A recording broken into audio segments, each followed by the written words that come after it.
the cancer registry. Mr. Speaker, sometimes cancers come from certain locations. Sometimes cancers come from certain towns.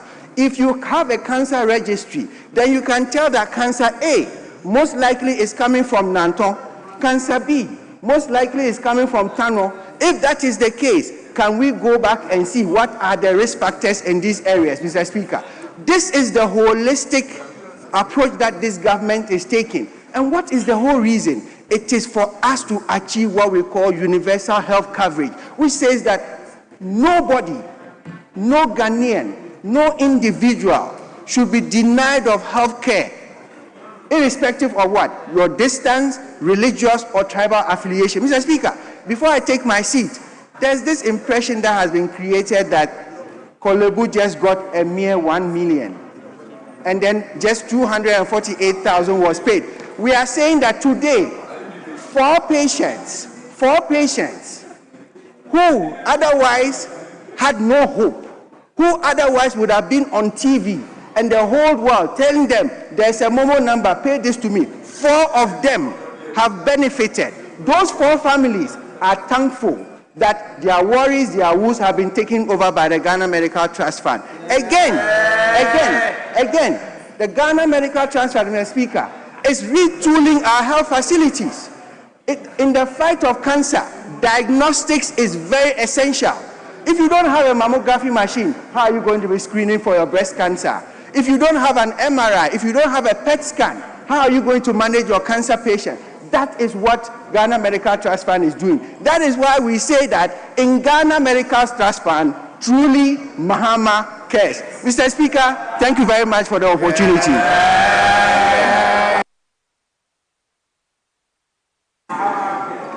Honorable members, I think it's time for us to take the second statement. And the second statement stands in the name of Honorable Dr. Kingsley Ajiman, the Member of Parliament for Abuakwa South, and is on the 61st anniversary of the passing of Dr. Joseph Kwame Chichi Boache Dankwa. Please, Honorable Member, you may do so now. Thank you very much, Mr. Speaker. I rise pursuant to Order 92 of the Standing Orders of the Parliament of Ghana, which permits a ceremonial speech confined to the commemoration of a special event and the eulogizing of a renowned and distinguished deceased person to mark the 61st anniversary of the passing of Dr. Joseph Kwame Chichi Boache Dankwa, one of the foremost intellectual architects of our nation. On the 4th day of February 1965, Ghana lost a philosopher, a jurist, a nationalist, and a moral voice whose ideas continue to inform our constitutional and democratic life. In recalling his life, one is reminded of the words of Scripture in Proverbs chapter 4, verses 7, and I quote, "Wisdom is the principal thing, therefore get wisdom, and with all thy getting, get understanding," unquote. Dr. Dankwa's life was a living embodiment of this injunction. He sought wisdom not for personal elevation, but for national awakening. Mr. Speaker, over the years, many worthy and illuminating tributes have been laid in honor of Dr. J.B. Dankwa. Scholars have examined the richness of his intellectual life. Jurists have reflected on his contribution to constitutional thought. Historians have chronicled his role in the nationalist movement. Political leaders within his own tradition have rightly celebrated his courage, sacrifice, and vision. Taken together, these attributes have presented Dr. Dankwa as a many-sided figure whose life defies narrow classification. The purpose of this statement is therefore not to repeat what has already been eloquently said, nor merely to rehash the familiar catalogue of his achievements.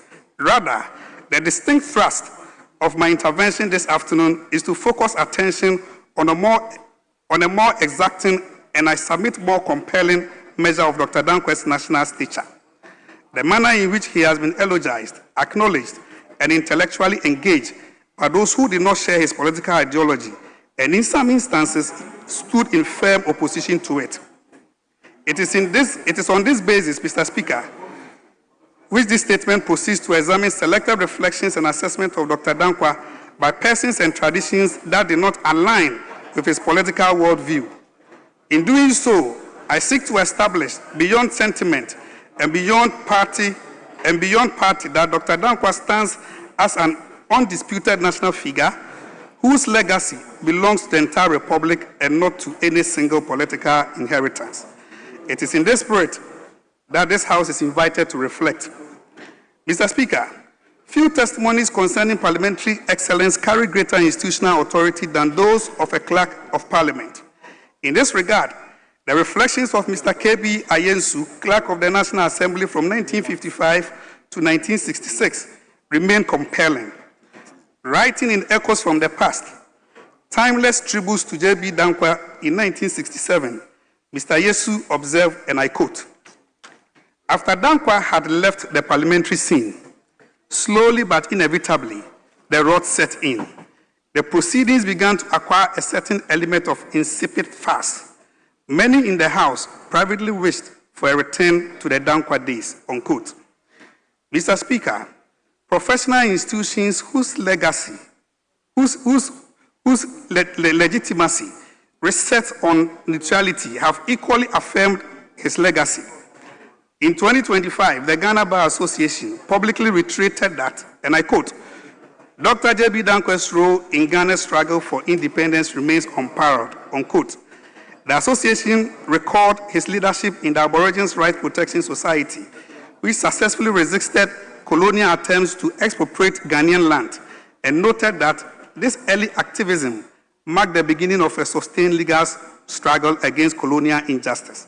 Similarly, the Ghana Academy of Arts and Sciences, an institution entirely removed from partisan contestation, had documented Dr. Dankwa's decisive role in national formation.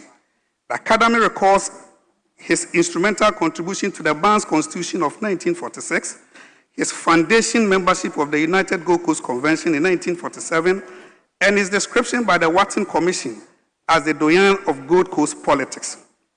Mr. Speaker, contemporary policy analysis has reinforced this historical assessment.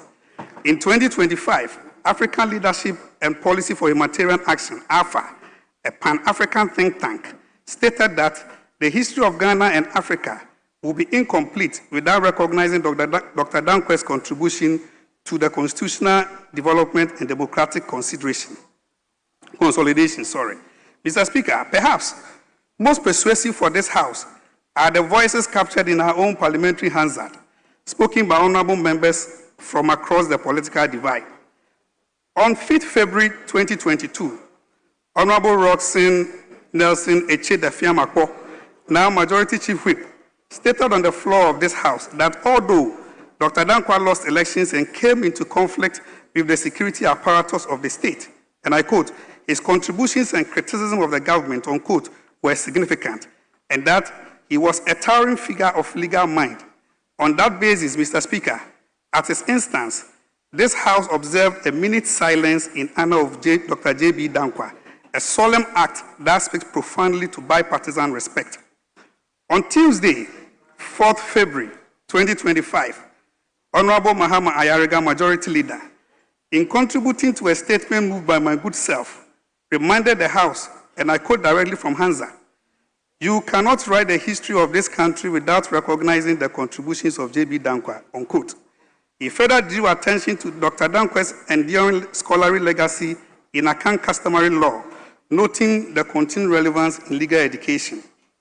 Earlier on Wednesday, 5th February 2020, Honorable Kwame Gavins Agoja, the Minority Chief Whip, cautioned this House that the experience of Dr. Dankwa under the Preventive Detention Act should permanently remind legislators to consider the long-term consequences of laws past the moments of political agency. On February 5th, on Friday, 5th February 2016, Honorable Ahmed Ibrahim, member for Banda, highlighted Dr. Dankwa's central role in the Africanization of the legislative and executive councils and in securing the establishment of the University of Ghana, observing that this single contribution had produced generations of intellectuals who now serve the Republic. On Tuesday, 5th February 2015, Honorable Haruna Idrusu, member for Tamale South, acknowledged Dr. Dankwa's advocacy for farmers, his role in the establishment of the Cocoa Marketing Board, and his brilliance in legislative debate, concluding that his contribution to Ghana's independence was enormous and undeniable. On that same day, Honorable Faith Bafo, former Minister of State, delivered what may be one of the most profound parliamentary affirmations of Dr. Dankwa's national stature when he it was people and men like Dr. J.B. Dankwa who gave us the ethos of nationhood. He gave us the name of the nation. He gave us the name of the nation. He gave us the purpose of the nation, unquote. Mr. Speaker, on Wednesday, 5th February 2014, both Honorable Attorney General and the then Honorable Alban Suman Kingsford Babin, now Speaker of this Honorable House, devastating impact of the Preventive Detention Act, using the Danquest experience to caution against what was described as constitutional dictatorship and to emphasize that such an ordeal should never be visited upon any citizen, regardless of stature. Mr. Speaker, when clerks of parliament, professional bodies, academic institutions, policy think tanks, majority and minority leaders of the National Democratic Congress, ministers of state of the NDC, and speakers of parliament, speaking across decades, speak honest when it speaks across divisions. A man whose life and work are acknowledged with respect by those who oppose him politically, whose ideas continue to frame constitutional democratic restraint, and whose personal sacrifice remains a warning and a lesson to successive generations, meets every test of national heroism. The experience of Dr. J.B. Dankwa under the Preventive Detention Act reminds this House that the erosion of liberty rarely announces itself loudly, but often returns quietly through practices that normalize excessive restraint, prolonged detention, or punitive bail conditions that test the boundaries of constitutional reasonableness. It is therefore not as a political claim, but as a historical conclusion that this statement submits that Dr. Dankwa's life, ideas, and sufferings compel us to eternal vigilance. To honor him is not merely to remember his past, but to ensure that the dark chapters he endured are never reopened in our present. I'm most grateful to you, Right Honorable Speaker, for the opportunity and the space afforded me to make this statement. Thank you. Thank you, Honorable Member.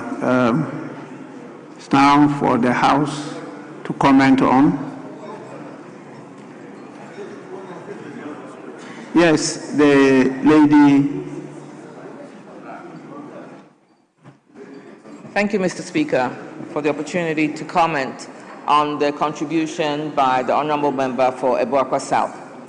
Right Honorable Speaker, we remember J.B. Dankwa, the scholar, the freedom fighter, the jurist, the author, the statesman, and the historian. Honorable Speaker, Right Honorable Speaker, we remember J.B. Dankwa as the leader who defended the freedom of Ghanaians and worked for a liberal democratic form of government, underpinned by the rule of law. We recall the case of Ri Akoto in 1961, where Dankwa brought an application for an order for a habeas corpus for the release of Bafo Osei Akoto, who was then the senior linguist and for the Asante-Hene, and was also a founder of a political movement. Although the legal challenge brought by Dankwa failed in terms of the arbitrary detention of a citizen, we in Ghana today enjoy the benefits of the Supreme Court, the powers of the Supreme Court to determine the constitutionality of legislation and to strike down unconstitutional legislation. Today, we are the beneficiaries of the principles and freedoms enshrined in the Constitution. Mr. Speaker, I believe that Dankwa's fight as a jurist for the rule of law in a liberal democratic form of governance has borne fruit in the present-day Ghana that we all enjoy. I thank you, Mr. Speaker, for allowing me to contribute to the honorable member's statement. Thank you.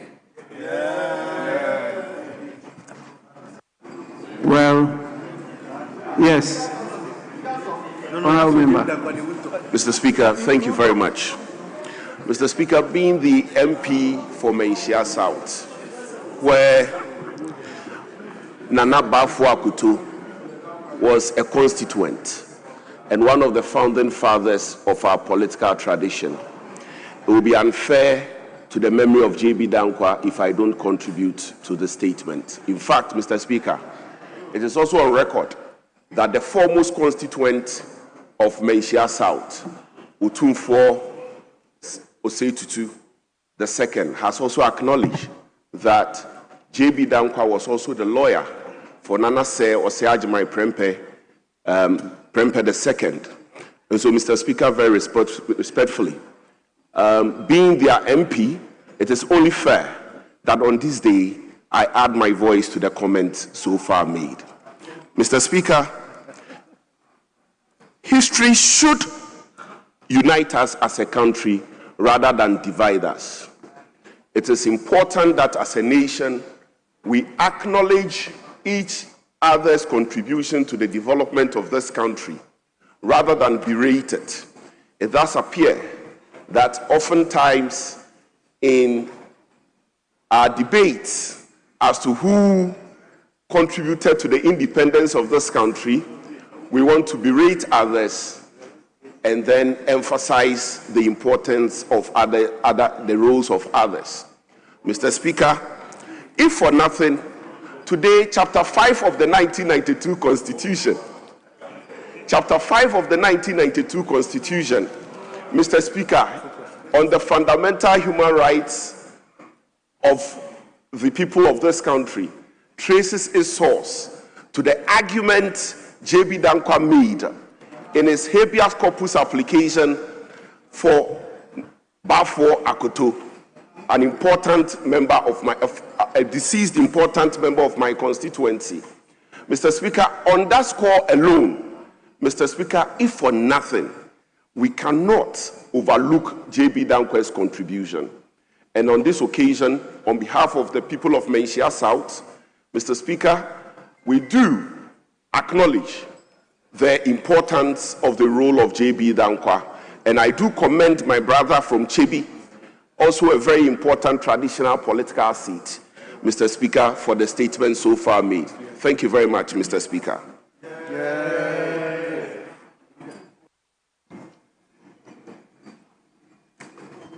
Yes. Yes, Honorable.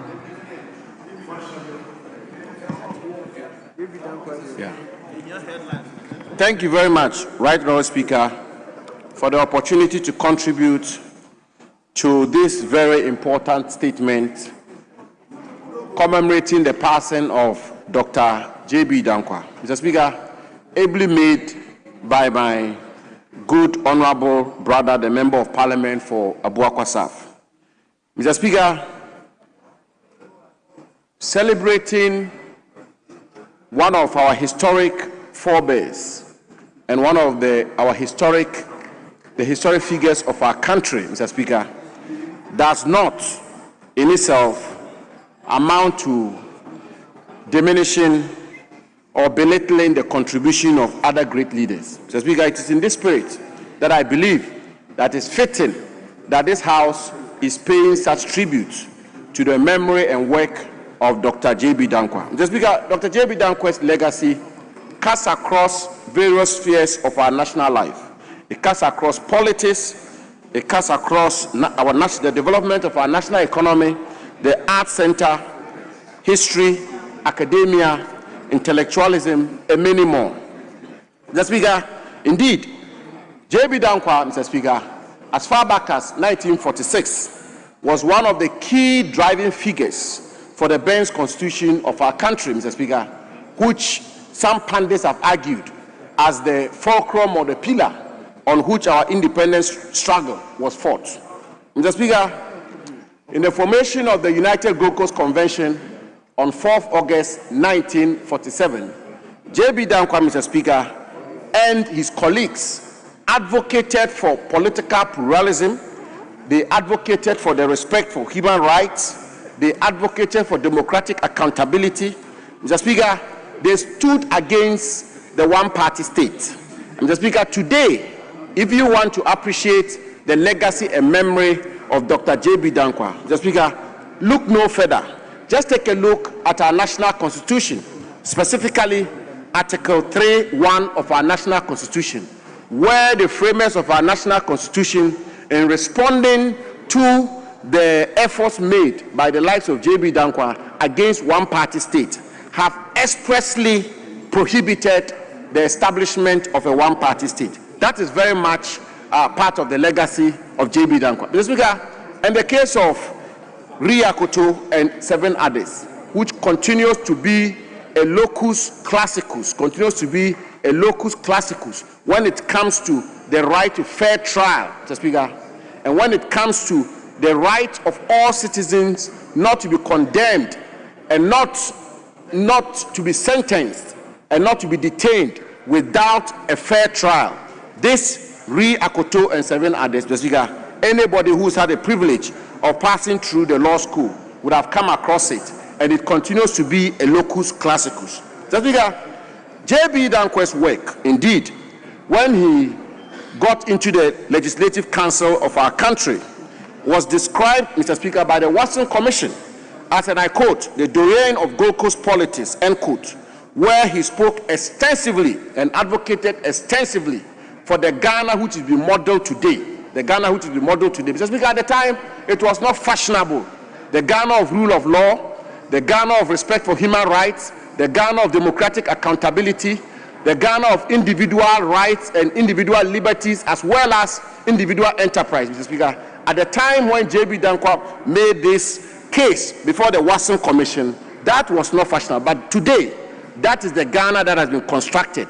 All he stood for, Mr. Speaker, at the time, have become the pillars, foundations, and the bedrock of modern-day Ghanaian democratic experiment. Mr. Speaker, J.B. Dankwa did not only contribute to the politics of our country, he was also very, very instrumental when it comes to intellectual contribution. And J.B. Dankwa was very instrumental, Mr. Speaker, in the establishment of the University College of the Gold Coast, which is today University of Ghana. And indeed, J.B. Dankwa co-founded the Ghana Academy of Arts and Sciences. And the Ghana Academy of Arts and Sciences has become the foremost space or the foremost platform for scholarship, critical thought, and national reflection. And it continues to serve our country. J.B. Dankwa also contributed to the economic development of our country in terms of the blueprint for our national development, some of which continues to contribute and impact to the forward march of our country and the national economic development of our country. And by that, Mr. Speaker, I refer to J.B. Dankwa's efforts in the mid-1940s, where he advocated for cocoa farmers, which culminated in the establishment of the Cocoa Marketing Board in 1947, today's Cocoa Board. And so, Mr. Speaker, if I may emphasize, today's Cocoa Board, if we are to be blunt about the direct efforts, arising out of the direct efforts of J.B. Dankwa in the mid-1940s, when he stood up and advocated and fought for cocoa farmers at the time, which culminated in the establishment of 1947. This is what has given us Cocoa Board today. Mr. Speaker, J.B. Dankwa did not end with intellectual interventions. He was also very instrumental when it comes to the social and cultural development. Mr. Speaker, it is trite, and I need not point out that even the name of our country, Ghana, was through the intellectual and scholarly research of Dr. J.B. Dankwa. He undertook a research into the then Ghana Empire and made a proposal that at the time, Gold Coast, which was on the verge of gaining independence, should be named Ghana. And so, Mr. Speaker, that Ghana, to some extent, owes its name to the tireless work and scholarly work of Dr.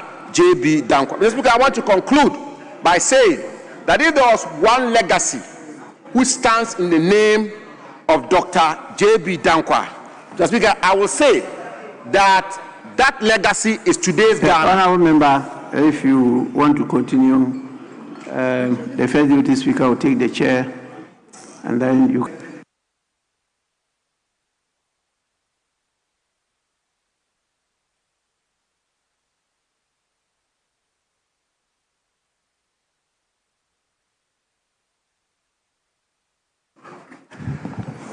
Yes, Honourable Member. Thank you, Right Honourable Speaker. You have to conclude. That is so. That is so, Right Honourable Speaker. 2 minutes. Right Honourable Speaker, so I conclude. Mr. Speaker, I conclude. And Mr. Speaker, if you may allow me, it's always very good to have you in the chair. It's very, very pleasant to have you in the chair. Thank you very much, Mr. Speaker. Mr. Speaker, so let me conclude on just 2 points. The first point, Mr. Speaker, the construction of modern-day Ghana, Mr. Speaker, J.B. Dankwa played a significant role. Mr. Speaker, as the historians will tell us, at the time Ghana was to be birthed, Mr. Speaker, the Asante colony was not to be part of modern-day Ghana. It took the ingenuity, the diplomatic skills, and the efforts of J.B. Dankwa to lobby the then King of Asante, His Royal Majesty Otumfuo Prempeh II, to convince him and bring Asante colony on board to make today's Ghana what it is. That was J.B. Dankwa's role. Mr. Speaker, finally, if there was one legacy that is attributed to Dr. J.B. Dankwa, Mr. Speaker, I would say is the characteristics or the nature of today's Ghana. Because what J.B. Dankwa stood for, Mr. Speaker, before our independence, during our independence, and after our independence, and indeed, I dare say, what he died for in Sawan prison, what he died for, are essentially what constitutes today's Ghana. And I refer to J.B. Dankwa's tireless advocacy, fight, and effort to promote rule of law, to fight against one-party state, to advocate for democratic accountability, to advocate for a unitary Ghana, a one Ghana, where we are all one people. Mr. Speaker, the respect for human rights, the promotion of individual and private enterprise in Ghana. Mr. Speaker, today, that is the Ghana we have today. And that is the Ghana we have all built a consensus around, which is a Ghana where we have pluralism, political pluralism, we have democratic accountability, we have respect for human rights, we have rule of law, we have private enterprise. That is the Ghana we have today. That is the Ghana J.B. Dankwa fought for in the 40s and the 50s and the 60s. That is the Ghana J.B. Dankwa died for, and Mr. Speaker, and that is the Ghana he was misunderstood then, but that is the Ghana we have today. And Mr. Speaker, with these words, let me conclude by saying that Dr. Joseph Kwame Tritri Boachi Dankwa indeed came, he fought, he advocated, he worked for his country, and his legacy continues to shine. Mr. Speaker, with these words, I thank you for the opportunity. Thank you very much. Yes, Honorable Fifi Bachman. Why should I be careful? Mr. Speaker, thank you very much. I would want to add my voice to earlier speeches made. Mr. Speaker, indeed, it is true that J.B. Dankwa was an intellectual. It is true he was a historian. It is true he was a lawyer. And I must say he was also a prophet. He was a prophet because he told the gathering at Saltpond that if all of them failed Ghanaians, Nkrumah was not going to fail them.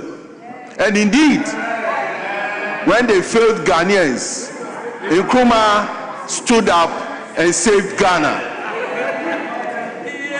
Mr. Speaker, I'd want to add also that indeed, as a historian, he was touted as the Doyen of Ghana's history.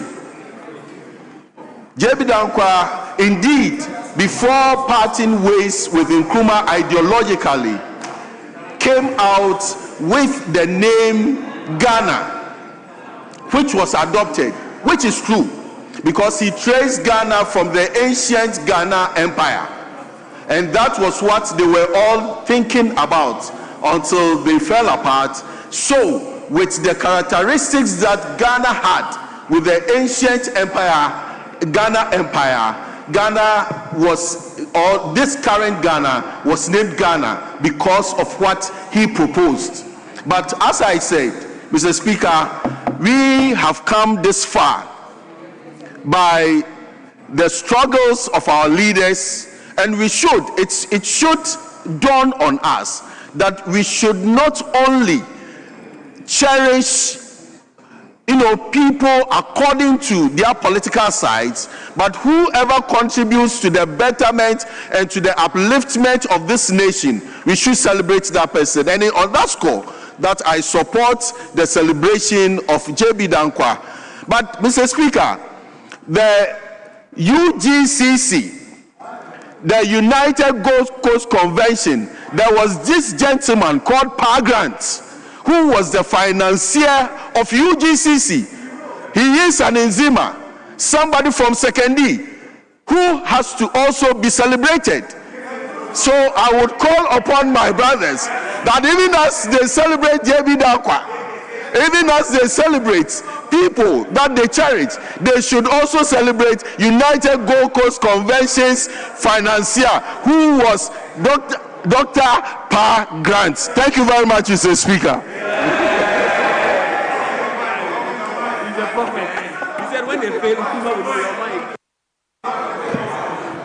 Thank you, Honourable Member. Yes, Honourable Kwajo Opon Nkrumah, the only minister for complete it. The Speaker, that's between us. The Speaker, thank you for the opportunity to contribute to this statement.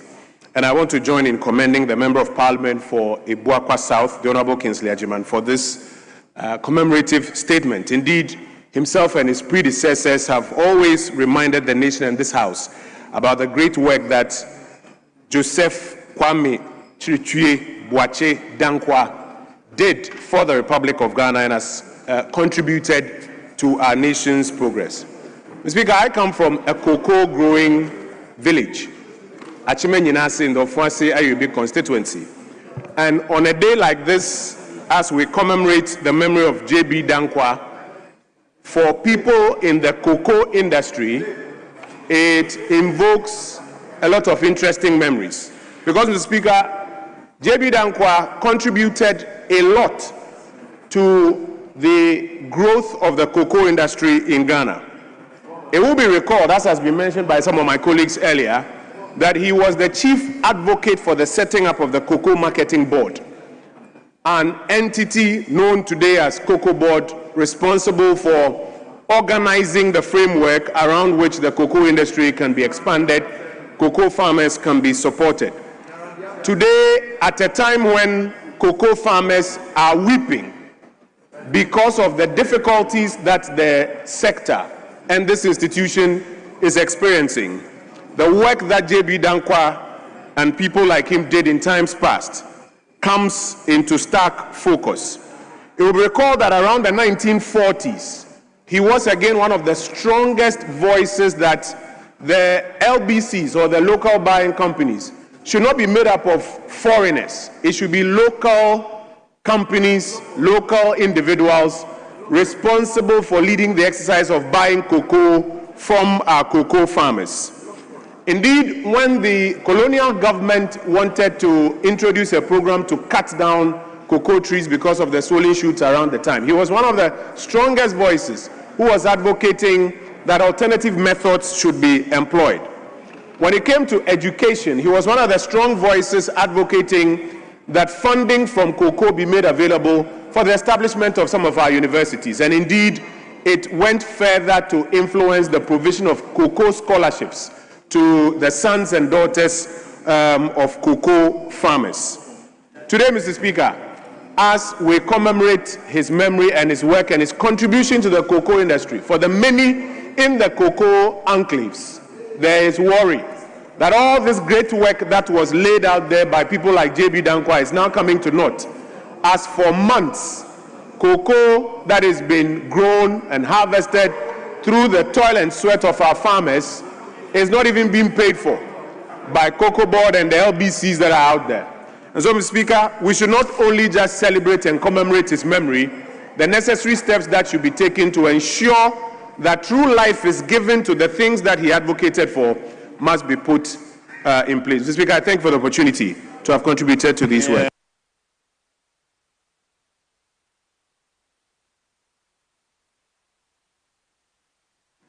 Yes, Minority Chief Whip. Speaker, let me commend Dr. Kingsley Agyemang, who definitely inherited the ritual which was dutifully performed over the years by Honorable Atachia in making commemorative statement in respect of our torchbearers, the respected, the doyen of Ghana politics, Dr. J.B. Danquah. Speaker, earlier speakers have spoken to various narratives I consider as important, and hence I intend to limit myself to just some few concerns. Speaker, it is clear that bridge the gap between the downtrodden farmers and our big people in society. Council for Farmers, evidence is all over in terms of what he achieved eventually, advocating for the welfare of the farmer and cocoa farmers. I think it goes beyond cocoa farmers. The start of the advocacy was mainly about the welfare of the Ghanaian farmer. The establishment of Cocoa Board, now Cocoa Board, was just part of the entire achievement and progress he chalked when it comes to advocating for the welfare of farmers. Protection of our lands against our colonial masters, the Aborigines Rights Society, and the likes. The man has distinguished himself. And oftentimes we yield to this tendency of drawing a wedge between J.B. Danquah and Kwame Nkrumah, which, in my view, is totally unnecessary. Suffice it to say that they have, different views in terms of how the country should be governed. They all achieve India right, and hence, so it's important we stay clear of these tendency of always drawing a comparison. It's totally unnecessary. I was struck when a call for the University of Ghana to be named after J.B. Danquah received a lot of apprehension and even condemnation. It saddened my heart that such a personality would be treated the way he was treated. But I also concede that the remembrance of our forebearers should not reflect in monuments per se. Speaker, elsewhere, in other developed jurisdictions, the Americas, Britain, Australia, we distill the principles and the things they stood for. And these are taught in our schools, in our institutions, and it becomes part of our body politics, and it becomes part of the formation of our institutions. For me, that should be the thrust of the argument. But it was sad that we received these apprehensions in the call for the University of Ghana to be named after him. I think the Ghana Tourist Authority could make some amendments in terms of how we can cash in on the legacies of J.B. Danquah. I'm surprised that up to this stage, even the cells where he gave up the ghost, the Ghana Tourist Authority hasn't cashed in on that. It's something that we can cash in on it. People will come from near and far to come and look at these.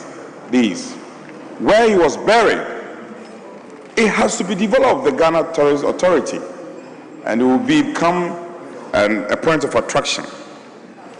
His tabloids is all over. Go to the University of Ghana, BAM Library, and you read a lot of wonderful interventions by J.B. Dankwa.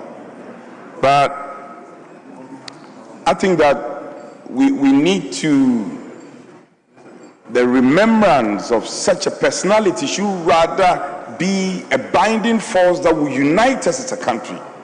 I guess when colleagues and Ghanaians, some people tend to draw this wedge. It's totally unnecessary. Let's celebrate these forebearers in their own right and the things that we're able to achieve for our country. There's a circle named after J.B. Dankwa. I think this is not enough. It's not enough. We can go beyond that. And for me, that is the trust of what we are talking about. The PDA, the development of our constitutional jurisdiction, and all his contribution must be distilled and celebrated. That is what we should be doing as a country. And I think that if we continue to do that, we'll be leaving a good legacy for this country and generations yet to born. Speaker, not to sound repetitive, I want to thank you for the opportunity and to commend once again the maker of the statement for such a brilliant write-up. I thank you, Speaker.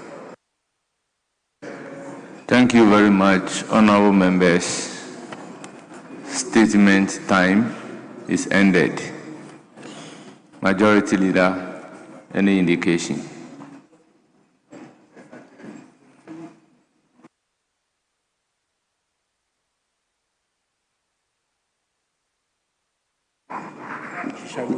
Mr. Speaker,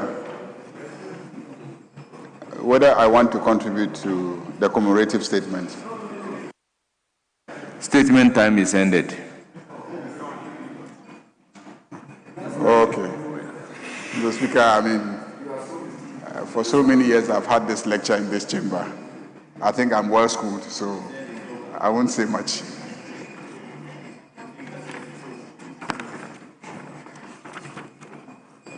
No, but have we even late?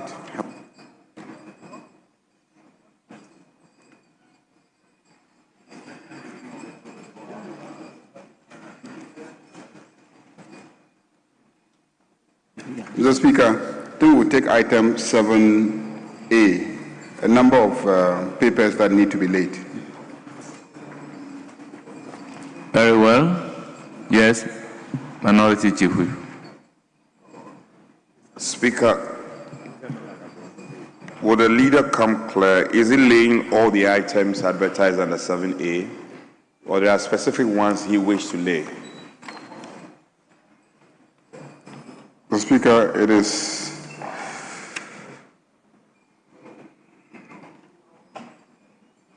I am laying item A, Roman numeral 1 to 5. Then the Minister of State in charge of Government Communication will lay B. Then the chairman of 2 committees will lay 2 other reports, but those are not ready. So let's just focus on item 7A and leave out B, C, and D.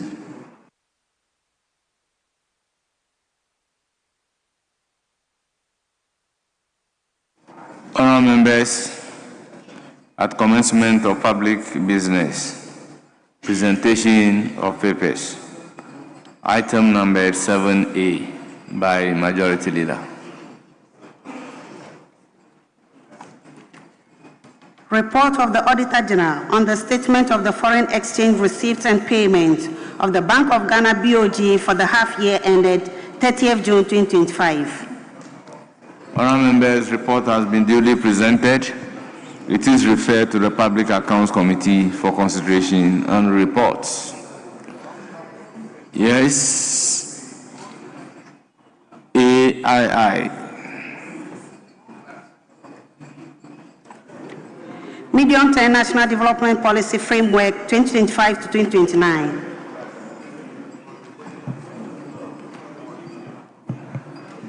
Honourable members, the policy framework has been duly presented. It is referred to the Committee on Economy and Development for consideration and reports. Yes, item III.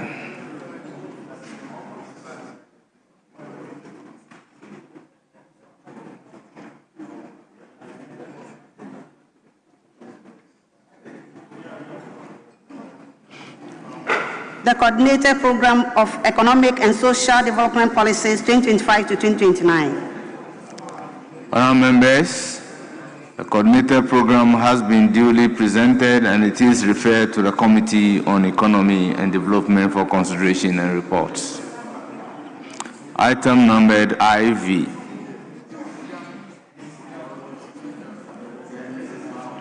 Ghana National Action Plan on Business and Human Rights.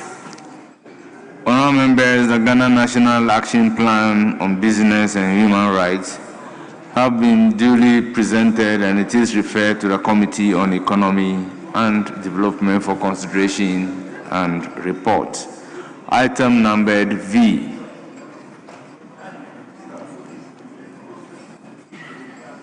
Yes. Speaker, may I draw your attention on the referral you just did? Ghana National Action Plan on Business and Human Rights. Interestingly, I think the Human Rights Committee should have an interface. But either you will want to do a joint or we could refer it to the Economic Committee and add the leadership of the Human Rights Committee. Yes, Majority Leader. Very well. The leadership of the Human Rights Committee should join the Economy and Development Committee to consider and report. Item numbered V. Report of the Parliamentary Delegation on the 150 Inter-Parliamentary Union Assembly held in Tashkent, Uzbekistan. Honourable members, the report has been duly presented. It is for distribution to honourable members. Yes, Majority Leader. Mr. Speaker, we also have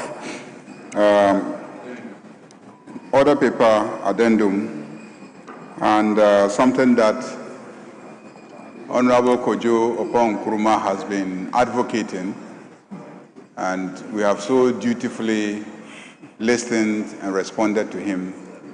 And it is the policy document, comprehensive policy document on the 24-hour economy. Please, where's the, bring the report. Bring it, bring it. What is your problem? A very comprehensive document on the 24-hour economy. So the 24-hour economy and accelerated export development program, based on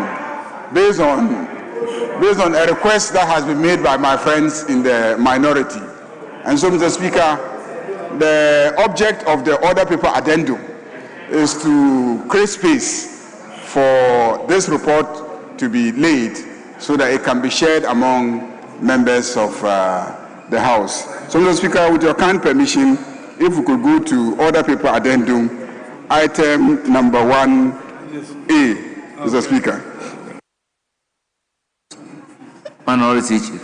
Speaker, we on this side of the House, as the Majority Leader knows, we will not object the laying of papers. However, the leader prefixed his application. He prefixed his application with the fact that as a result of the call of the minority, and that's very revealing. So indeed, if the minority had not intervened, you'll be sleeping. And that's very interesting. So we are not objecting. Honourable Minority Whip, the House is made up of majority and minority. So he shouldn't be in a hurry to celebrate. We are here to peruse the content of the document. I can see the document is colorful. As to whether that colorful nature of the documents is expressed in the efficiency of the content of that document, that's another matter. It's another matter. So order paper addendum by the majority leader. Consideration addendum by the majority leader. Consideration and report.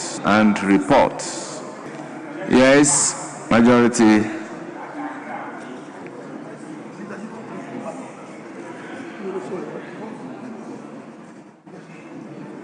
Are we taking the B? There's an appeal for leadership of Trade Committee to join the economy. Very well. I will accede to the request. Leadership of the Trade Committee should accordingly join the Economy and Development Committee. Yeah, the practice has been that anytime these applications are made to you, you revert to our side of the leadership for our input. Because you did not. You ignored that. Do you have a contrary view? No, I don't. But very well.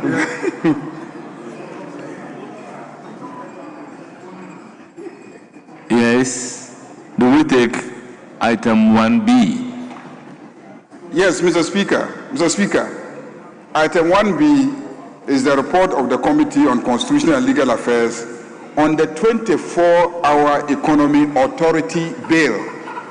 Mr. Speaker, it is not just a report on the policy or a policy document that has been laid, but the bill itself to establish the authority was presented to this House, referred to a committee. The committee has worked on it, and the committee is ready to lay the report. And Mr. Speaker, we can go to B. Yes, Minority Chief Whip. Speaker, we are watching with an eagle eye. Very well. Item numbered 1B on the order paper addendum by the Chairman of the Committee. Chairman of the Committee. Mr. Speaker. Honorable Member, are you the Chairman of the Committee? Yes, Majority Leader. The Chairman, I think, has stepped out, so that is the Vice Chairman of the Committee. Very well. Vice Chairman of the Committee, you may do so.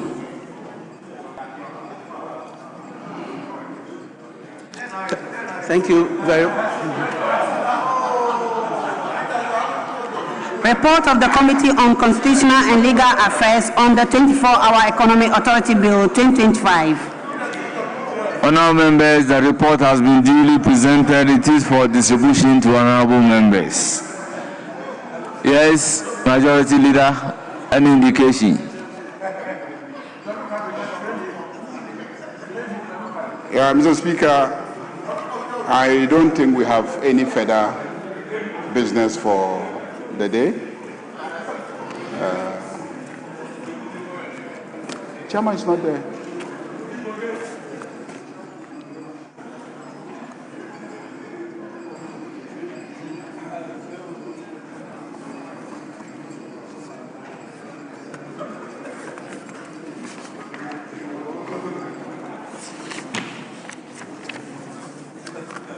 So, Mr. Speaker, I think we can call it a day.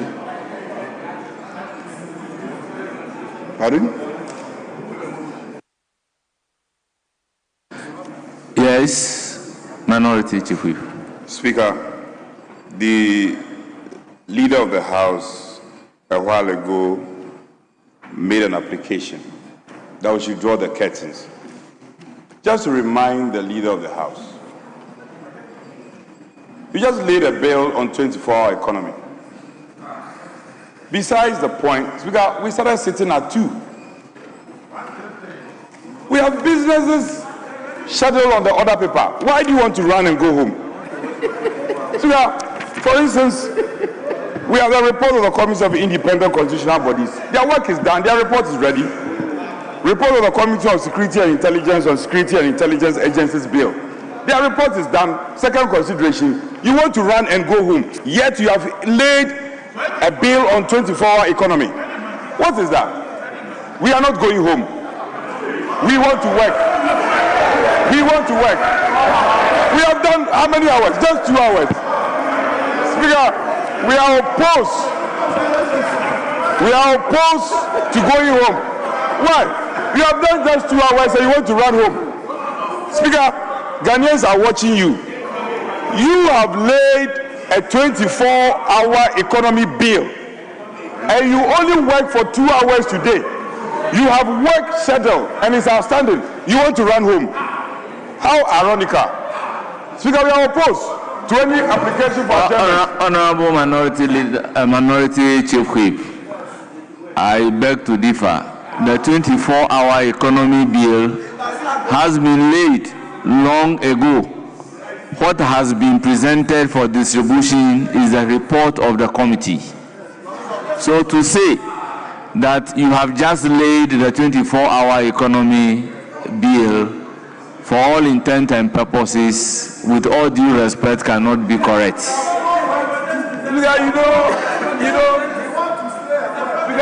You are my very good friend, and in these matters, I'll always defer to you. So I'm essentially saying that we have businesses scheduled. The reports are ready. So can the majority leader tell this House, why is it that we can't take item 7, C, and D? They are all ready. The reports are ready. We have only worked for 2 hours today. Yes, well, when the reports are ready, the reports are for distribution to honorable members. That was what I said upon presentation of the reports. I have done my checks. The report, majority that sit down. Let me finish speaking. The reports are ready. So issue. Unfortunately, his chief whip has abandoned him. Otherwise, the chief whip would have checked at the table office, the printing room. They would have realized that the reports are ready. Meanwhile, he's alone. He stands alone. The chief whip has abandoned him. The rules are clear that when sufficient copies are ready, then it is due for presentation. So I agree with you that sufficient copies are ready. So it's been presented. It is now going to be distributed to members. Yes, Majority Leader. Mr. Speaker, I just had a meeting with the chairperson and ranking member of the Security and Intelligence Committee, and I was hoping that they will be able to lay the report, but they indicated that so many interest groups sent memoranda. Yeah, they sent memoranda. So I agree with them on a timetable and gave them up to Monday to have a meeting with the various interest groups that have submitted memoranda to them, and then incorporate the views of those interest groups into the report before it is laid. The reason is that we don't want those interest groups to feel that we did not listen to them. And I even recommended that the hearings where the interest groups will be invited should be televised.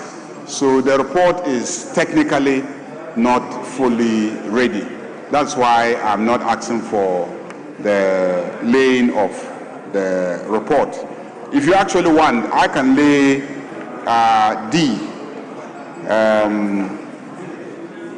I can lay D because D actually, myself and then the first Deputy Speaker, we undertook the visits to the independent constitutional bodies, and that report is in fact, available. So we can lay that one. Very well. Item numbered 7D, Chairman of the Committee. Report of the Committee on Independent Constitutional Bodies on a familiarization visit to 6 independent constitutional bodies. Honourable members, the report has been duly presented. It is for distribution to the members of the House.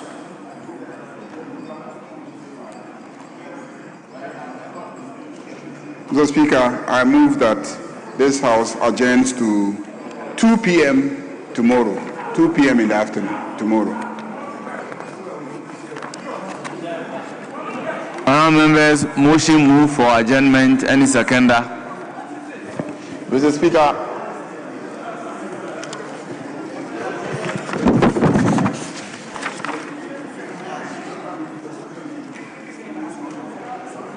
okay, Mr. Speaker, I second the motion.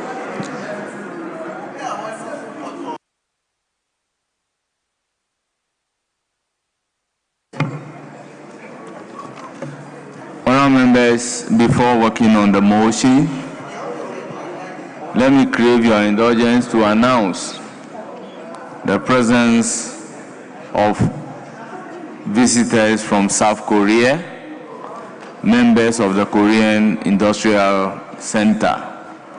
First on my list is Hong Kong Wang, Director Kotra. Yolin Tai Cho, Chief Executive, MK Polex. J. Lee EU, Korea. Ninjai Kim, Vice Chief Executive, Samwon. Tom Yo, Chief Executive of TTS. Shang-Hoon Lee, Chief Executive of Highland Engineering. Ji-Liu Chu, Chief Executive of Kilingdong.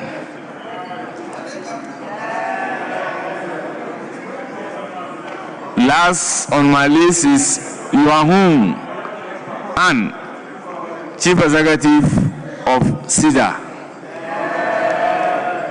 Honourable members, on your behalf, I welcome them to Parliament of the Republic of Ghana. Honourable members, may you have a fruitful visit to Parliament of Ghana. Honourable members, motion has been moved and seconded for adjournment of the House. The question, therefore, is, as many as are in favor of the motion for adjournment, say aye. Those against, say no. Question again. As many as are in favor of the motion, say aye. Those against, say no. Honourable members, the ayes have it. It's carried. The House is accordingly adjourned till Thursday, 5th February 2026 at 2 o'clock in the afternoon.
Sometimes AI-generated text, or even our own writing when you're trying to sound formal, can come across as stiff or robotic. That's where the humanizer comes in. Once you've signed in, click on New Doc, and that'll open up the Grammarly editor. Here's a super formal sentence. That's a mouthful. Let's click on the humanizer. Watch how it now rewrites all of the text.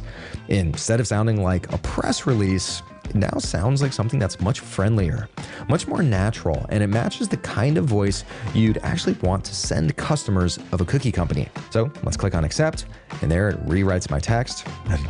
I like that much more. Another cool feature here is that you're not just limited to these preset voices. You can actually create your own custom voice. That way, instead of sounding just generic, your emails and documents will always sound just like you. Level up your productivity and get Grammarly today.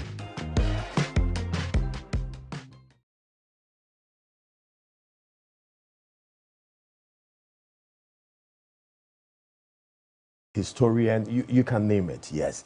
He's seated right here. And today we are looking at an interesting topic. As I'm on social media, a lot of conversations are currently ongoing with regards to a international airport.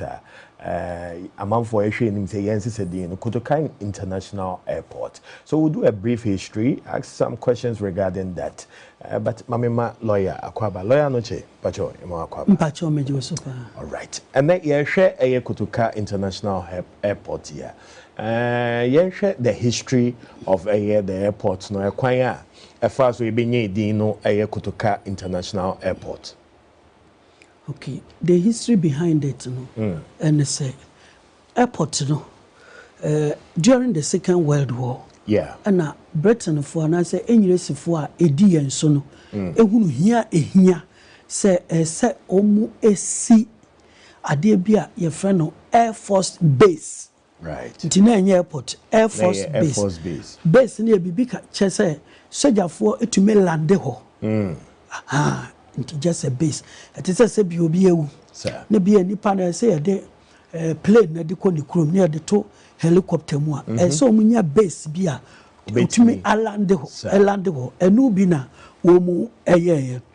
Na a trimopa into Omo de year and say Second World War 1939 to 1945.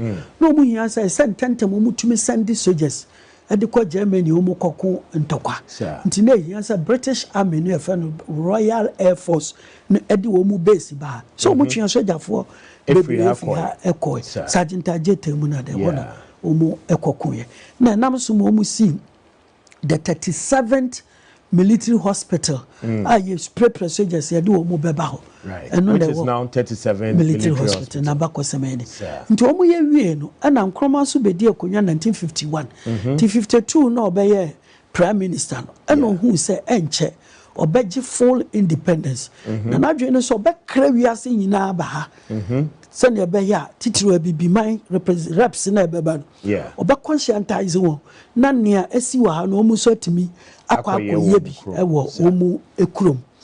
Inti ahokwo beba ha pa immediate no nya timo pose so yeno international yen airport na nya ordinary airport but international airport sir ono so de oka obeye and oyeye we ye no there's an interesting story we can na me nuan masantifo ebuafu so asante moja ni mu anka be me ya pa ko beka sakwa wa shada na odidi asantifo atem the fact is that Oyewie no hu prempe di second asante hene ana ode to nanim say airport bibi o man ye beye bia wo wiase no wo say memedi na wo nana baby sa maame ana otume ko ball golden stool no ho ban abrofo amfa anko sir na sanesadia Chawani shares Ethiopia obelisk. Abrofone to make the koi. Benin bronze here, can was from Nigeria. Abrofone the koi. India for the star of India. Abrofone the koi. Scotland, the the Scottish stone, the stone of Scotland. Omo adequate Britain for Omunia English for no Scottish. Omo maso adequate. Na mami went to golden stool no. Abrofone to me and fanko. Inti a set a year she be said. Or baby to me lead soldiers, black soldiers against white people. Na ni entire kono ba no to me wini oba ho ban. Na yemfa airport into no na school for nkwala nsua na ye friend say emeye nkai dom mai. 2 ejina homa women or female empowerment. Na ma be hwe no so say sania bema etumi ye bi oba nso etumi eye bi ni ntia kwa me nkroma ka asasam no ma ne nya onwawa o se nkroma yi na kire na de wa Chimote school agri. Agri was the one who said if you educate a man, you educate an individual. If you educate a woman, the whole nation. Ntina sa adwen na won kroma eti o kan na na de nani age ofre asante ahemfo no aka ne de to wo mu anima o mo se da Omontiase. Tisani enkrafo ye de Accra Sports Stadium eto o hene jan omo so omo mpene. Na di te say akwaba the whole world ni makwaba. Wo se yanya no ba. Wo se no ma bi wo di wo yiru wa. Wo tiase. Wa bra kreni a wo GD the king of high life in Ghana. Yiti mensa obo nwum dia welcome Queen Elizabeth ni akwaba do kan. Akwaba wa de no wanka. No ma bi wo hwa yanje mu achi because yantwifo no enim se fufuo. Wontumi mfa nhye bag me ntukwan. Just ankra do ko ne hyeto. Wotumi di ko wiase ye jemu amamu. Na so bi so ne kasa no na universal no no bi atias ya o man na mani move a understanding and accepting it no how difficult is that? So see ye ko pass mra bi say see de Ghana taribi local ehye de ko parliament between Kente and Smoke there in our parliament be it will be small. Kente to me fanye say ye front to manage the and ye the smoke because and ye easier to just American one you know huntem go won say wadwene be cost that me dream say Kente ya pam on say Kente me pam she nti wo pam na ye de ye smoke na e be what I say na smoke no free not na ye jitu ma office asante for be kasa there be mo kasa nti no ma bia e ma man no konem no mo bia en kasa da bi ne yantwe ensan ti mistake aye nananom eye no na ma edin ka ho Accra International Airport. Then the next stage in 1966 omu etu Kwame Nkrumah ban eguye the following year 69 sorry 67 April 67 and a soldier phone kuma bi abako de Lieutenant SB Atta na ba ko so de Lieutenant Moses Yaboa right na say ni pay ekoye ku so mu tu aban no abetu Kwame Nkrumah a year earlier no so betu sa aban no egu head of state here Ankara ono no ku ni si ye no ko benya na ku ni pa atako ono no te yi osu castle ho atakwa no otumi anya ata eyo se poku third person no o se no amanenya wenya na nkunu no top mdwane na kotoka de ono no te Kwame Nkrumah fie of Flagstaff House enti ye easier for them so wenya ba bia nwane amfa na ye kwache no kobo ne tuo wo airport ho na sport na statue ni sino ho na yekoto body no say eda nti ho pepepe na echiro mu decide so mbeye statue ede ona no na 1969 Ankara mu be frɛ konwa so kora no ana omu ya adwene sɛ ku ne edutu Kwame Nkrumah na ekotoka na ye the architect nti ase ye bibi de kai no nti anya bibi mfa kai no na omu akyero ede ama kotoka trust fund ye disi ho ye NLCD 339 se omonfa airport ni di emfanto kotoka nti ema ye de ensa hyase de airport ni di ntu kotoka ade ya pa ni so onim so se agyeman prempe a okoka kire ni kromfo se ya nyintum se de ya santo adin beto airport a omo anya antum no ono ne vice chairman of kotoka trust fund nti ya mane de ensa hyase se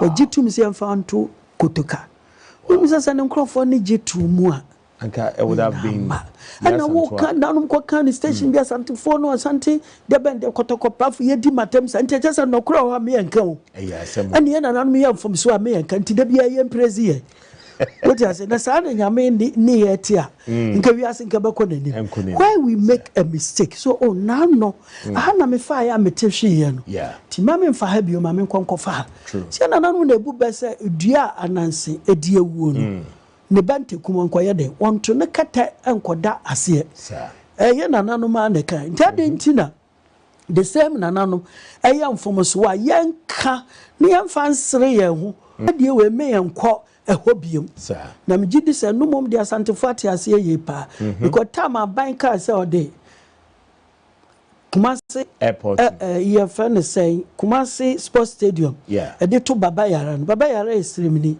omote ase entem timini say ye na nke ye gitu mesremni kura ne ni dinda stadium so ewo Kumasi na nke ya asante wo ye urade nke de pa we made a great international airport made a great mistake o kan no mo afu na no che so be kansa what I say about cancer carpet we I fina opera no do no one carpet no so no appear there when you hear in the end no dust no one e become that's very true clear everywhere next time the fin any hobby ntini ya to ye no and ye dikotoka din e de toss ye de toss no the next civilian government buy your friend say Buzia Progress Party or no na omuna support to cool na kutoka din na ya wonde and a generally champion by where he was able so din kroma body ni samba besie no where no ma bebre ma nkroma but when to me answer sa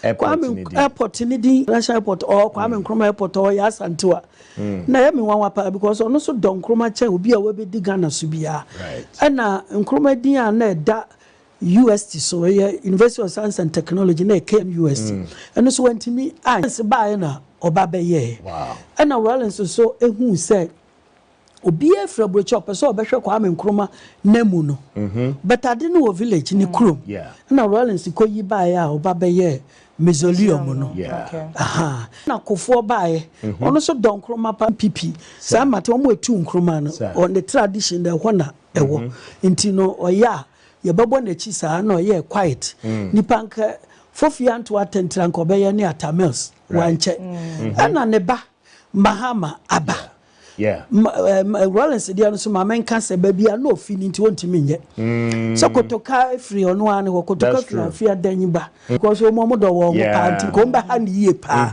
nti na chese so dia memfetena ho medin no ekoso yes ye yi free ho no as against what Afenyo Marken and Kwaku Azar are saying no 1992 yes amba democracy no ana NDC free PNDC mono epesa ye koso ye 31st December revolution day ni ye no holiday and MPP for you we are the court wow because adibia kai coup d'etat any revolution be an emphata man because your constitutional rule and the Supreme Court say the MPP can hear no correct enti your ball Rollins more argument in guye say to me in fact 31st December enye holiday wo Ghana ye da ye di ye coup etu constitutional government Dr. Hillary Man's People's National Party ye tu guye and the Supreme Court e kan ye enti na kire say ye say ye tu me so sisa kotokano ye coup tu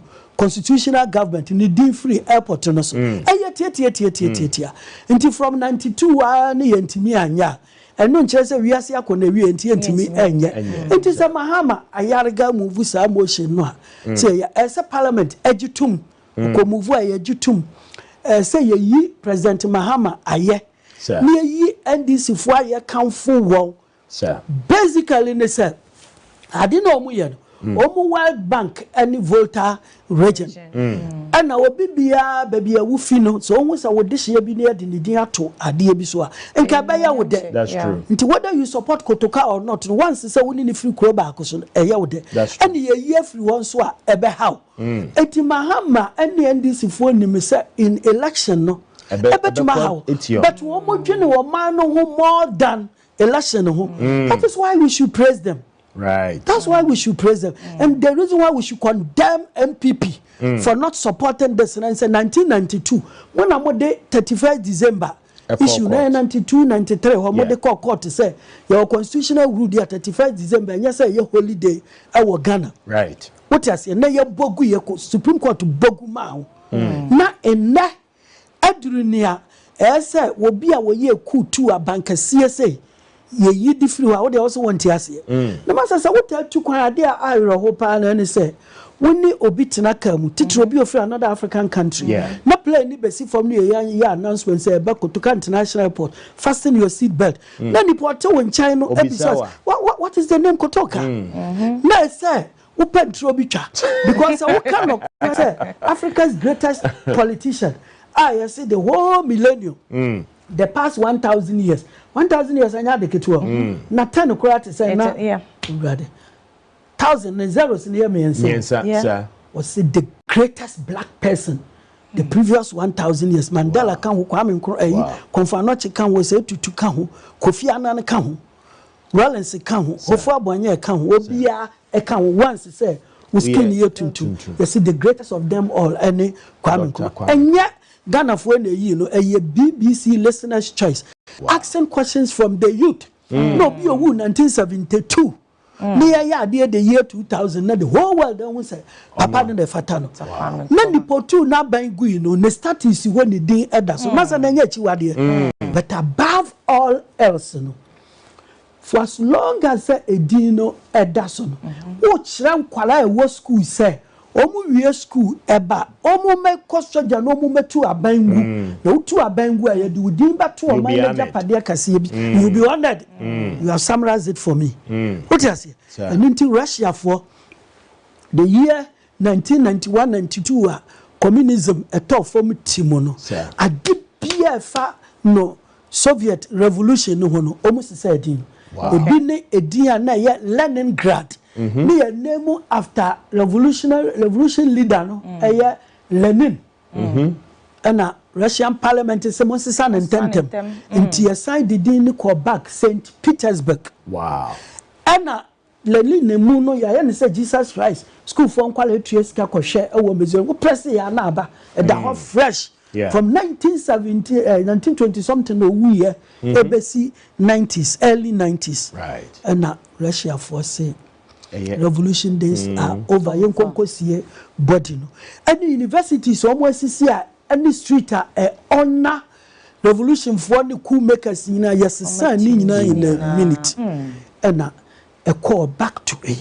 No be na Ghana shares where 31st December should not be celebrated. That's true. Okay. As a holiday.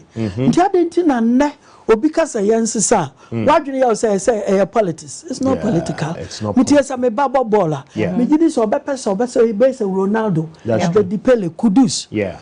I didn't know because he knows so much. We are true. Woba was soldier. We are man calling to say General Michel. Kuma bodyguard who plane crash muno. Woba so be to say General Eskin, the first black person.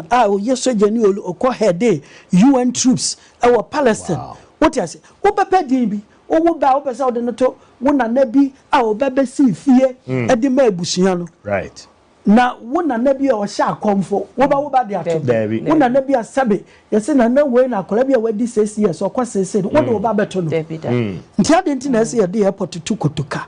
Na before me pena some part is Dr. Kwaku Azade where me follow no. Na nura kokko kan say ye ma say din no enka ho. Then you are a professor so.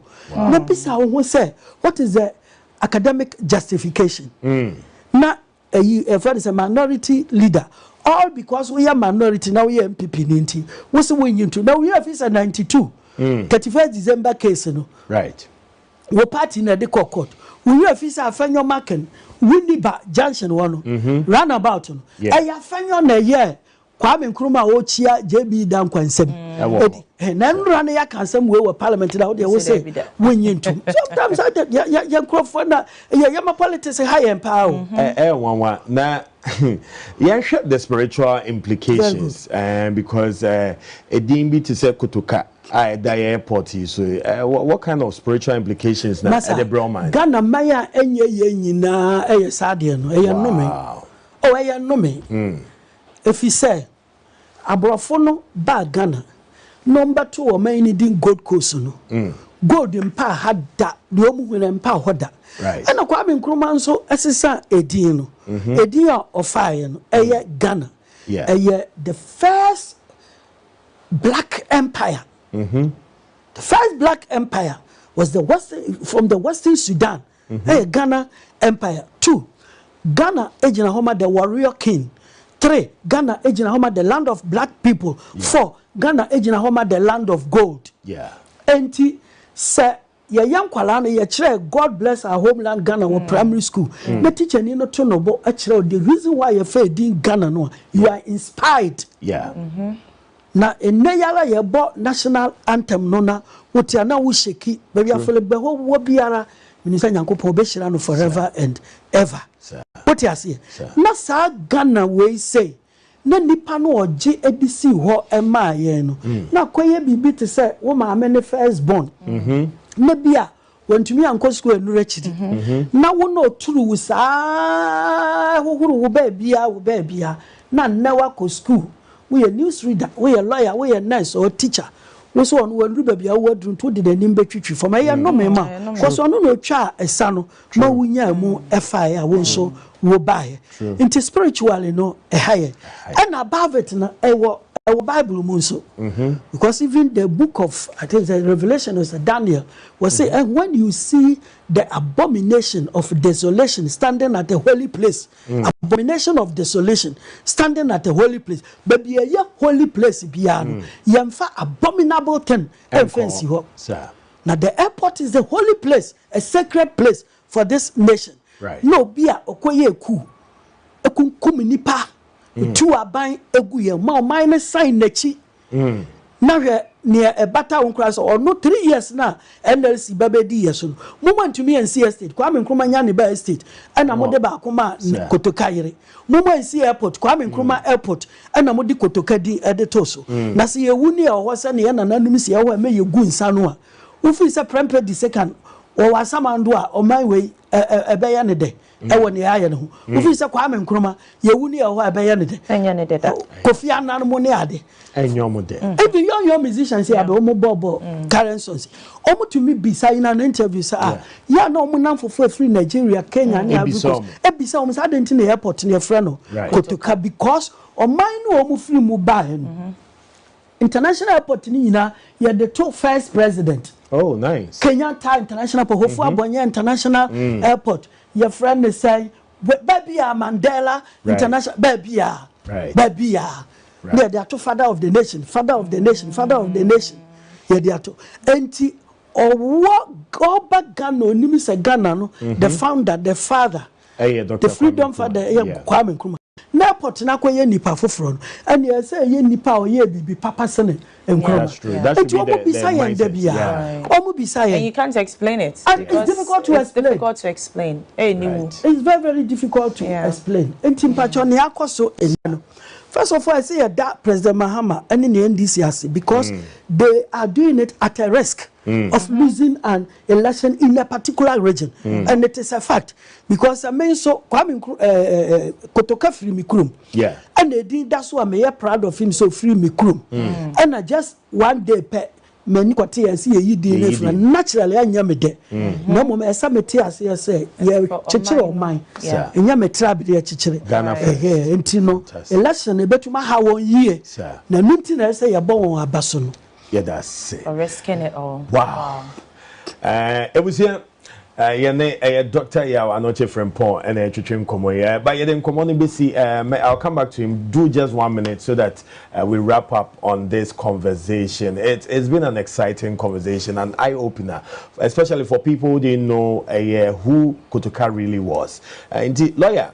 In 1 minute, you can sum up the way forward. Should we still go ahead, despite people opposing, say you're maintaining? Should we still go ahead or? But your opposition, so when you ban out the no class 1, also when you're not in a few 3, 4, 5 years, when the baby are 1 year. My first day as well. After some time, or no one of us sorry and pa no Jerry no going to school at no catch us and no family into Niomo and Yanqualanuma. Thank you so much. So that's our time with a lawyer Anoche. We'll go for a quick turn while we talk some more.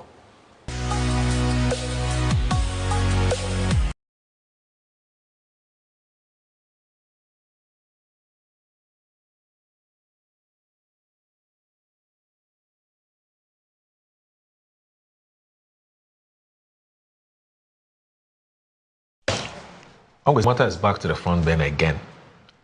Accra International Airport, and you can see the 3D drawings of it. This is how Kotoka will now look if the bill is passed. The renaming happens. Accra International Airport. What are your thoughts on this? Well, first of all, I'm very, very deeply worried. Why? About the fact that national discourse is being reduced to theater. There's too much theater in everything. So we are not, allowed by the circumstances to discuss national issues based on empirical evidence, based on logical deductions, and so on. There's too much theater. And that is reflected in the current debate about whether or not to change the name or not to change the name. As a matter of fact, reasons given for changing the name and reasons given for retaining the name lack any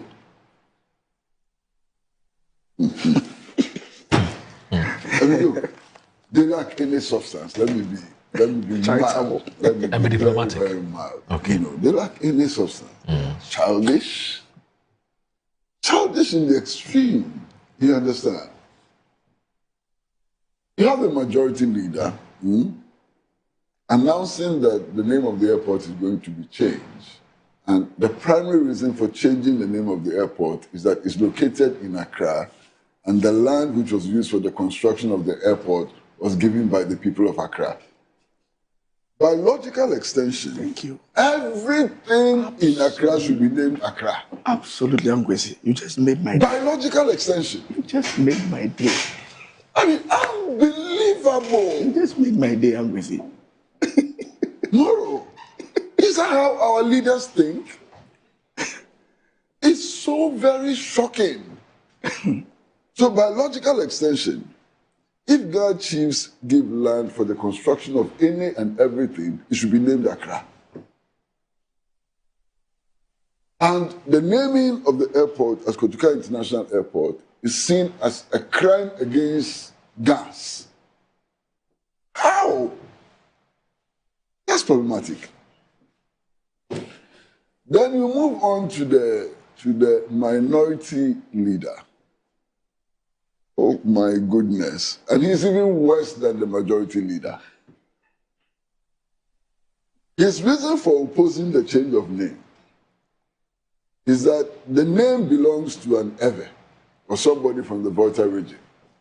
And that if you change it, you must necessarily annoy the people of the Volta region.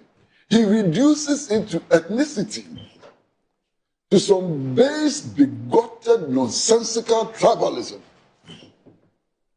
This is the debate. Are you not shocked? This is the level of debate. Now, if this debate was probably taking place in some God-forsaken ghetto of drug addicts and so on, no problem. That's the level you would expect. But this debate is taking place in Parliament. The foremost law-making institution in our country. This is the level of the debate. Can you believe it? I'm so shocked. Look, the agitation for the change of name of the Kotoka International Airport has a long history. It started in the 1960s.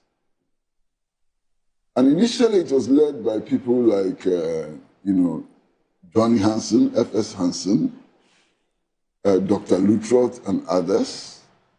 Over the years, there was a point at which the National Union of Ghana students called for the change of name. The Convention People's Party has always insisted that the name should change. The Afro-Asian People's Solidarity Organization has called for this name to be changed, and so on.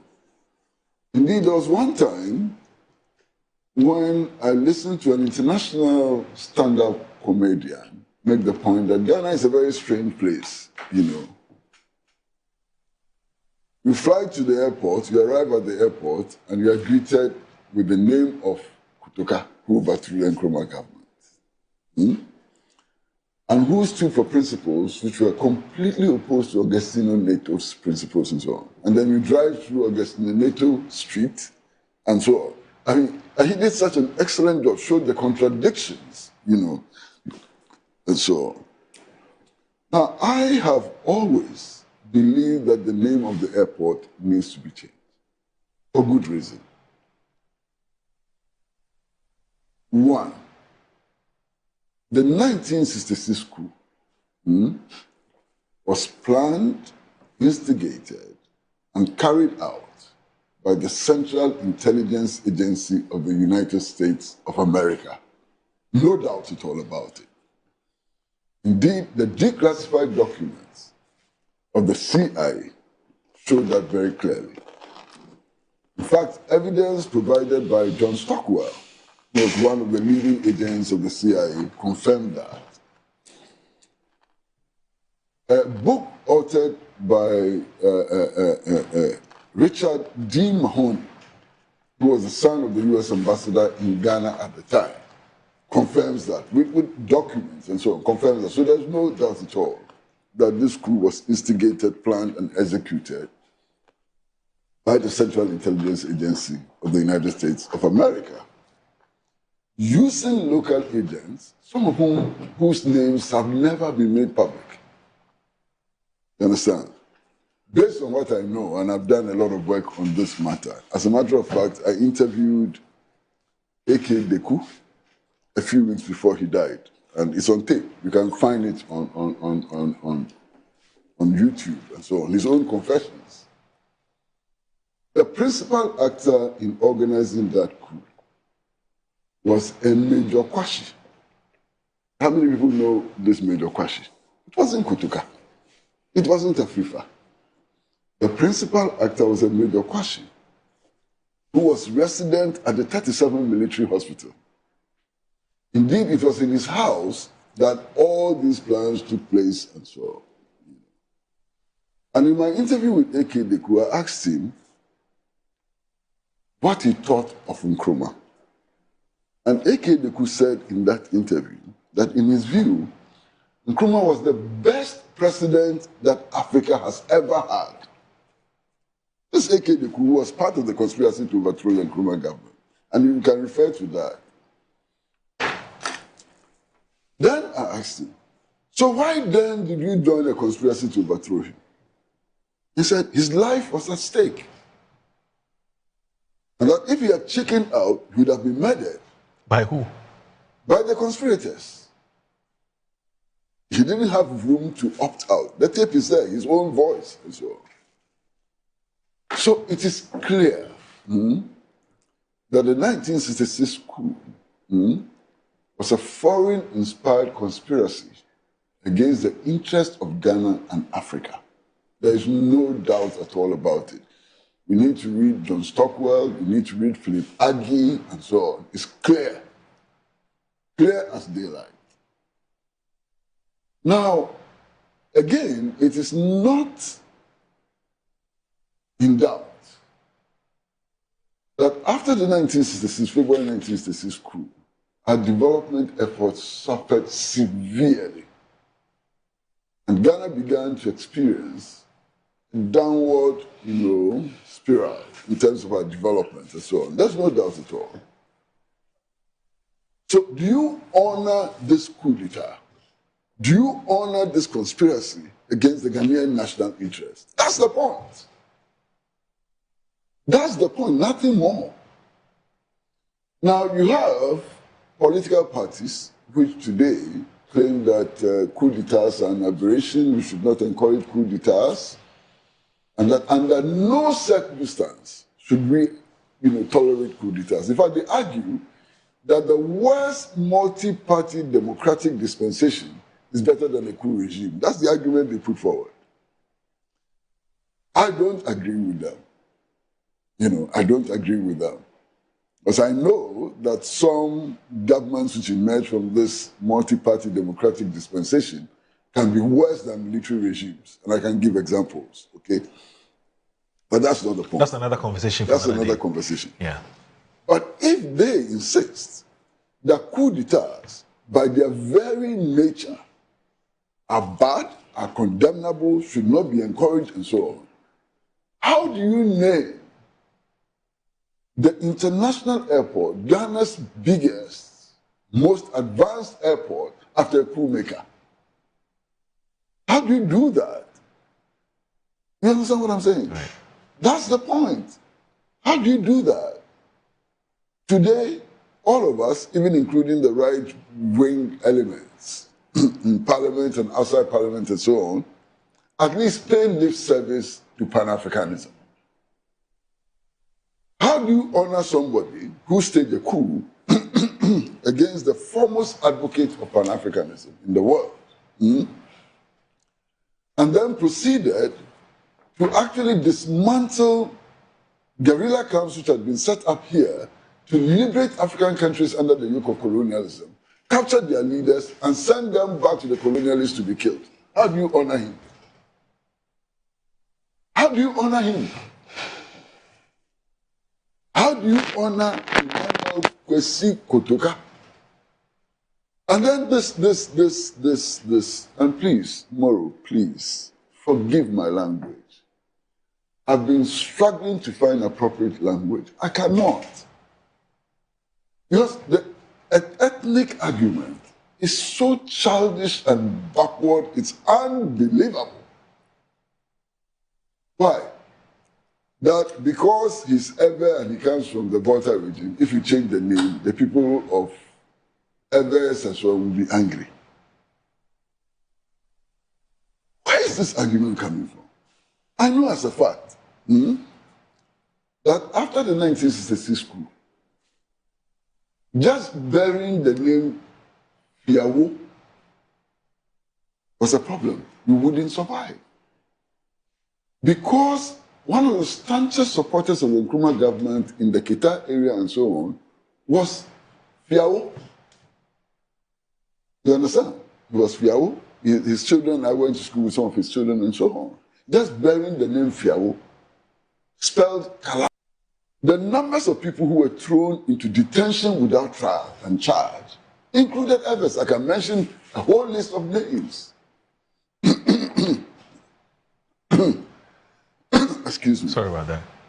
Now, even the attack on Flagstaff House, you know that the coup was resisted by the Presidential Guard over a long period of time. Yeah. The attack on Flagstaff House, Kotoka and his people killed others. Others who were in the Presidential Guard were not spared. You understand? The coup d'etat, the ministers who were arrested and dumped into prison without charge and without trial included others. Included Reverend Boka, who was an Ever. You understand? They included Reverend Boka, who was an Ever. So how does this become an Ever versus who? How does this issue become Ever renaming, then you're against the Ever, renaming, then you're against the Evers? What level of let me interrupt because I don't like. My gut feeling tells me that Uncle Ziprat is about to explode.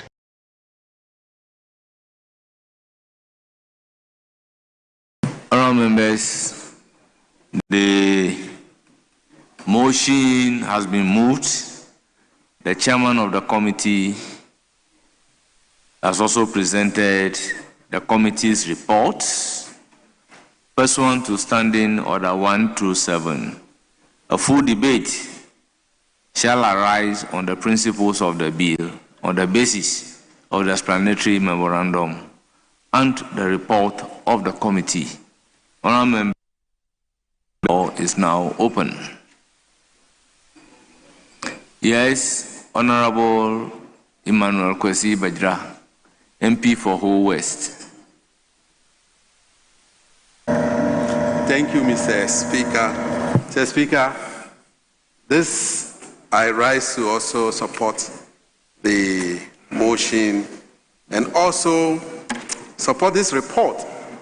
The principle behind the creation of the Legal Education Bill 2025.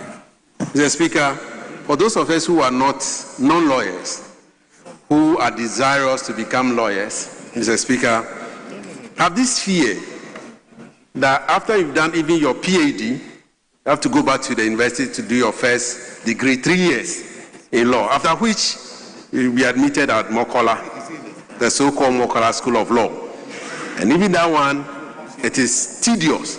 And so, majority of us who want to be lawyers are not able to penetrate into that legal, environment. All because some group of people thinks that this is the precept of some perceived people, and that if you do not belong to that group, you can never become lawyers. Mr. Speaker, for me, the report, the object of this bill, states clearly, Mr. Speaker, if you permit me, paragraph 5, the object of the bill is to establish the Council for Legal Education and Training to regulate professional legal education in Ghana and provide a curriculum and standard for legal education. To achieve this objective, the bill proposed to move professional legal education and training from Ghana School of Law, known as Mokola, to accredited universities. It introduced law practice training to be offered by accredited universities. Mr. Speaker, this is a novel. It's a novel because, for me as a quantity surveyor, you are trained either at the technical universities, any of the technical universities, in a specified field, and then you write your professional exam. It is only in legal education that you have to go to Mokola, and if you don't qualify to go to Mokola, you cannot become a lawyer. What is this? And you have to be in the market all the time. Because of that, we have KJTM lawyers and Mokola lawyers. Now, we the KJTM lawyers, we want to become Mokola lawyers. And so, if my university, at the University of Health and Allied Sciences... Who is a Mokola lawyer and who is a KJTM lawyer? Mr. Speaker, you watch the movie on Ghana television, a comedy that says that we have KJTR lawyers. We are not debating on the principle of movie. We are debating the explanatory memorandum and the report of the committee. And so, Mr. Speaker, those of us who want to become lawyers have the opportunities now to at least gain admission to accredited universities to be given opportunity to be lawyers. Therefore, Mr. Speaker, I support this bill wholeheartedly and ask all my colleagues to vote for this bill. Thank you, Mr. Speaker. Thank you, Honorable Bajra. Yes, Honorable Member. Thank you, Mr. Speaker, for the opportunity to contribute to the report currently before the House on the reforms to our legal education in Ghana. Mr. Speaker, as a young lawyer, I would say that these reforms are late in coming. Mr. Speaker, some of us went through the system of legal education at a time that we can say the system was choked. In fact, we had to write serious exams, we had to go through interviews, all in an attempt to pass through a very narrow hole, which to me, Mr. Speaker, was brought upon us by our own selves. Mr. Speaker, legal education should be open to everyone, especially as a country that is on its forward march to becoming a full-fledged middle-income country. Mr. Speaker, legal education promotes legal awareness, and to the extent that it is imperative that as a society we become aware of the laws around us, there is every need for us to expand the scope of our legal education to give more opportunity to more people to become legally aware of the environment in which they live in. Mr. Speaker, until recently, the northern part of the country was never given the opportunity to have any form of legal education, even LLB. It was only until two years ago that the LLB program was introduced into the University for Development Studies. And I'm sure the first batch is even yet to graduate. So, Mr. Speaker, this reform, which would expand the scope and make even the professional level education available at these campuses, will further strengthen the Ghanaian populace, will further strengthen our legal education. And I am happy that these reforms are not only looking at training lawyers, but they are also strengthening the other stakeholders who are all involved in the provision of legal education in Ghana. And so, Mr. Speaker, I wish to commend the committee that put together this report. And more so, with the extensive work that has been done in generating this report, I wish to commend them. And I call on all and sundry to join in embracing this call to expand the scope of our legal education in the country. Thank you, Mr. Speaker. Thank you. Yes, Honorable Mie. I'm grateful, Mr. Speaker, for the opportunity to contribute towards the subject matter. Mr. Speaker, I would also say that this bill is long overdue. When I entered the university to read law some over 25 years ago, the system was different. The only university offering law at the time was the University of Ghana, which would admit 60 students.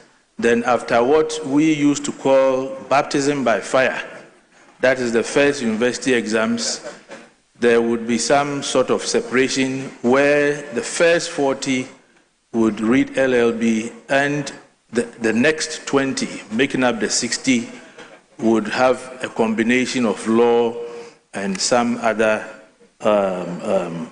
course. It wasn't a problem at the time. Over the years, the mode of admission has been problematic to the extent that the legal profession has been in the news lately for not so good reasons. It's unfortunate. And if you look at the statistics, in 2021, out of the total number of students that wrote the exam, the entry exam, 72% failed. In 2019, 93% failed. In 2023, 67% failed. It is welcoming that we finally have a bill which is streamlining legal education in this country. It is long overdue, and I say it is very welcoming for the fact that it is going to increase access to legal education. My only concern is that I hope it will not open the floodgates for worse things to happen as we have in some of our neighboring countries. You go to some of these places and everybody you meet tells you he has an LLB and he's a lawyer. I won't mention names. Mr. Speaker, it is a good opportunity for all persons who intend to read law to go through the process, not to go through a rigorous process of writing examinations and attending interviews. It is a good idea that this bill is being passed because at the end of the day, it is only the universities that meet a certain criteria which has been specified in the bill that would be allowed to run programs of that nature, which would also help us churn out quality lawyers, even though the volumes are going to be a little bit bigger than we are. In that light, I hope that our economy, our system, and government, including successive governments, would put in place measures to absorb the volumes that this system is going to produce. During our consideration of the bill, I raised an issue to the effect that some of our institutions, the number of lawyers in there are woefully inadequate. You take the AMA, for instance, take the Kumasi Metropolitan Authority or Assembly, also for instance. Sometimes you have as little as 2 lawyers in there. I hope that all these would be taken into consideration, does not become one that would worsen our problems. Mr. Speaker, I am very grateful. Thank you so much, Honorable Member. Yes. Honorable Kweli.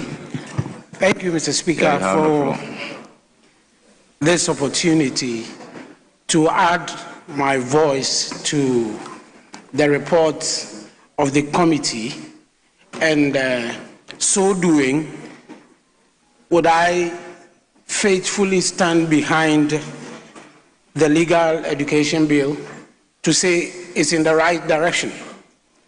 Mr. Speaker, from all the speakers who rose before me, it remains a fact that this bill is long overdue. As a lawyer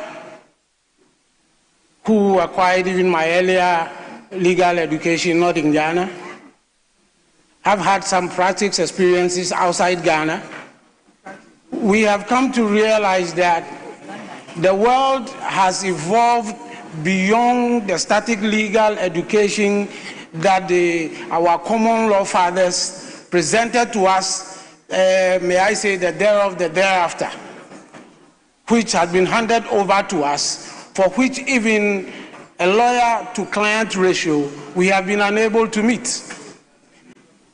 This is not surprising that you go to court and your clients do not understand the basic legal principles for which they should answer you, a lawyer, for you to make reference to in arguing out your case. That is not a good society within the context of law. At least when the ratio of legal education, which means the ratio of lawyers to clients in the country, reflects the knowledge of the society on basic legal tenets of a particular society. And which means if we lack that ratio, by the fact that there are impediments in the way of more people acquiring legal knowledge, then we will lack that basic understanding as a country to move on in the process of our legal uprightness. Mr. Speaker, basically, education is about acquiring some knowledge and not a business in its entirety. But if you look at the Ghana legal system, it has become like an acquired business for which must be limited to a class or a people, a family, or a kind of court. And that is the worrying situation. And that is where you see the complaints about students who have gone through LLB, which is the principles of law itself, but are unable to just run through the procedures of applying those principles. And that is the almighty Makola. In other jurisdictions, as I have been, legal education is free to all. But joining a bar association is where the professionals have their way of admitting those who want to practice with them. And if this bill and its reports is in that right direction, then Ghana is meeting up with the world. I'm a practicing lawyer in Rwanda. At least since 2018, I've been on the roll. The kind of education we have, I can't say has been that very strenuous like I had in Ghana. I earned my LLB with University of London. Those that handed the legal system to us. But even with Ghana legal system and constitutional law alone, I have not been stressed in University of London like I've been stressed there. And equitably, you could find out as a student that some of the impediments are just to take you off. I'm very glad the Attorney General and the committee as well have noticed all this and have come out with these reports and have opened out the access that we can argue out our point and make the recommended amendments to the bill so that our country Ghana can also open its doors and as people can access knowledge in legal education, and when they want to practice, they can join the professional association as well. Thank you for the opportunity. It's now the turn of Honorable Fifi Bachman. Thank you very much, Mr. Speaker. Mr. Speaker, I humbly want to add my voice in calling upon honorable members